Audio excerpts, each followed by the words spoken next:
जब सास ने खा ली हंसने वाली दवा। कुसुम अपनी बहू सुरभि और बेटे ऋतिक के साथ रहती थी। कुसुम के पति सुरेश काम के सिलसिले में अक्सर शहर से बाहर ही रहते थे। एक दिन वो अपने घर आए और कुसुम के लिए बहुत सारी दवा लेकर आए। भाग्यवान, कहाँ हो तुम? अरे आ गए आप। इस बार बहुत दिनों में आए और मैंने आपको जो घुटनों के दर्द की दवाई लाने के लिए कहा था वो तो लाए हैं ना आप? हाँ हाँ, तुमने जो भी कहा था वो सारी चीजें ले आया हूँ। बस अब एक गिलास पानी तो पिला दो। सुरभि, एक गिलास पानी तो लाना। सुरभि जल्दी से पानी लेकर आती है। सुरेश सुरभि के सर पर हाथ रखता है और उसका हालचाल पूछता है। बहू, ये तुम्हारी सास के लिए मैं कुछ दवाई लाया था। तुम देख लो ये दवा। तुम्हारी सास तो है भुलक्कड़, किसी और दवाई की जगह कोई और दवाई खा लेगी तो लेने के देने पड़ जाएंगे। सुरेश एक एक करके सुरभि को दवाई बताने लगा। देखो, यह घुटने के दर्द की दवा है। यह घुटनों के दर्द के लिए मालिश का तेल है। रोज रात को मालिश करनी है इससे। ये बीपी की दवा और ये कमर दर्द की। एक दवाई की शीशी हाथ में लेकर कहते हैं, लेकिन ये दवाई किस चीज की है? लगता है मेडिकल वाले ने गलती से दे दिया। सुरेश कुछ दिन अपने घर वालों के साथ रहता है और फिर शहर से बाहर चला जाता है। सुरभि रोज अपनी सास को दवाई दे देती है, लेकिन एक दिन वो घर के काम में बहुत व्यस्त होती है और अपनी सास को दवाई देना भूल जाती है। लगता है सुरभि को आज बहुत ज्यादा काम है। चलो कोई बात नहीं, मैं खुद ही दवा ले लेती हूँ। अरे वाह, ये दवाई तो बहुत स्वादिष्ट है। थोड़ी सी और पी लेती हूँ। इस तरह कुसुम थोड़ी थोड़ी करके हंसने वाली दवाई की पूरी बोतल ही पी लेती है। माँ जी, आज मेरे मायके वाले आ रहे हैं। भैया का फोन आया था। क्या कहा? मायके वाले? अरे तो तू यहाँ क्यों खड़ी है? खाने में कुछ अच्छा सा बना ले। माँ जी, आप इतना हंस क्यों रही हो? आप मेरे मायके वालों का मजाक तो नहीं बना रही हो ना? नहीं नहीं नहीं, मैं कहाँ मजाक बना रही हूँ। मैं तो बस बता रही हूँ। माँ जी, आप झूठ भी बोलती हैं। आप अभी तो हंस रही थी। कुसुम हंसती ही रहती है। सुरभि वहां से चली जाती है और खाने की तैयारी में लग जाती है। थोड़ी देर बाद सुरभि का भाई और सुरभि की माँ आते हैं। कुसुम उन्हें अंदर बिठाती है और अपनी सास को बुला लाती है। समधन जी, कैसी हैं आप? मैं तो ठीक हूँ। आप बताइए, आप कैसे? आंटी जी, आप इतना हंस क्यों रही हो? मैं कहाँ हंस रही हूँ बेटा। जब कुसुम लगातार हंसे जा रही थी तो उन्हें इंसल्ट फील हुई और वे वहाँ से जाने लगे।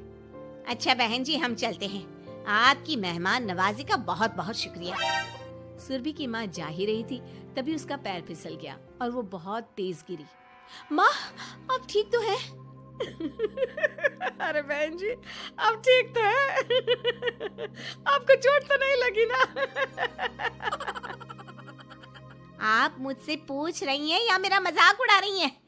बहन जी, पहले तो आप इतनी बदतमीज नहीं थी, लेकिन अब क्या हो गया है आपको? माँ, आप ठीक तो है ना? अंदर चलिए, मेरे कमरे में आराम कर लीजिए। नहीं सुरभि, हम जा रहे हैं।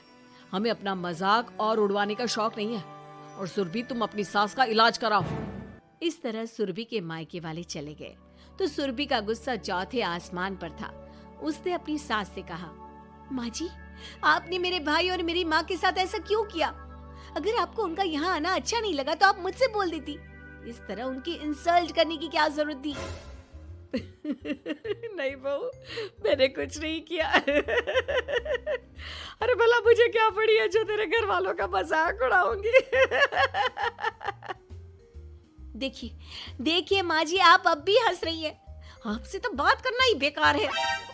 सुरभि वहां से चली जाती है। अगली सुबह सुरभि को बहुत तेज बुखार हो जाता है और कुसुम उसे आवाज लगाती हुई उसके कमरे में जाती है। सुरभि, सुरभि, क्या हुआ? अभी तक सो रही हो तुम? क्या हो गया? माँ जी, मुझे बहुत तेज बुखार आ रहा है। अच्छा।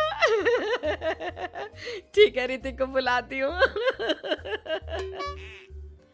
माँ जी, मुझे बुखार आ रहा है और आप हंस रही हैं।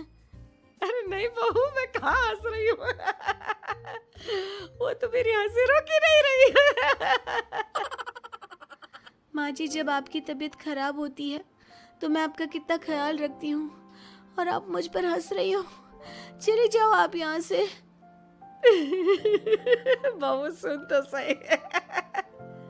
नहीं माँ जी, आप जाओ यहाँ से। अब तो आपके बेटे ही आपसे बात करेंगे और मैं पापा जी को भी बताऊंगी कि आजकल आप क्या कर रही हैं। जब ऋतिक घर आया तो सुरभि ने उसे सारी बात बताई। मुझे तुम्हारी बात पर विश्वास नहीं हो रहा। माँ तो तुमसे बहुत प्यार करती है, फिर वो तुम्हारा और तुम्हारे घर वालों का मजाक क्यों उड़ाएंगी? खैर अभी छोड़ो इस बात को, अभी तो तुम मेरे साथ चलो, तुम्हारी दवाई ले आते हैं। कुछ दिन में सुरभि ठीक हो गई। एक दिन ऋतिक को पता चला कि उसके मौसी के बेटे राहुल की तबीयत बहुत खराब है, तो वो अपनी माँ और पत्नी को लेकर हॉस्पिटल पहुंचा। मौसी जी, कैसे हैं राहुल भैया? बेटी, इतने दिन हो गए मेरे राहुल को बीमार हुए, लेकिन उसकी तबीयत में कोई सुधार नहीं आ रहा। अरे छोटी, हुआ क्या है राहुल बेटे को? कुछ बता तो सही। माँ, आप हंस क्यों रही हो? कहाँ हंस रही हो बेटा? मैं तो अपनी बहन के बेटे के लिए परेशान हूँ। माँ, ये क्या तरीका है? रहने दे बेटा, ये तो मैंने सुना था कि मुसीबत में साया भी साथ छोड़कर चला जाता है।